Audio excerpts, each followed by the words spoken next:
স্বাধীনতা অর্জন করে ফেলেছেন, নাকে তেল দিয়ে ঘুমাতে যাবেন না। সেটাকে রক্ষা করার জন্য দিনরাত 24 ঘন্টা পরিশ্রম করে কাজ করতে হবে। আসসালামু আলাইকুম, আমি তানভীর আহমেদ বলছি। 2024 সালে যে স্বাধীনতা আমরা অর্জন করেছি, সেই স্বাধীনতা সম্পর্কে কিছু কথা বলতে চাই। আমরা ছোটবেলায় পড়েছিলাম স্বাধীনতা অর্জনের চেয়ে স্বাধীনতা রক্ষা করা অনেক কঠিন, যেটার জলজান্ত উদাহরণ আমরা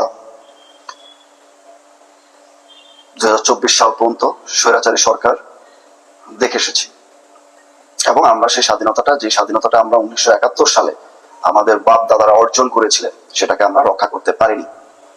এন্ড আমাদের নতুন প্রজন্মকে বলা হয়েছিল ফার্মের মুরগি, যারা কিনা দেশ নিয়ে ভাবে না, যারা শুধুমাত্র ইন্টারনেট, মোবাইল আর ফেসবুকের মধ্যে সীমাবদ্ধ, ঘরের ভিতরে সীমাবদ্ধ। সেই জাতি, সেই ছাত্র সমাজ আজকে দেশটাকে স্বাধীন করে দেখিয়ে দিল আমরা ফার্মের মুরগি না, অথবা আমাদের মধ্যে দেশপ্রেম মরে যায়নি।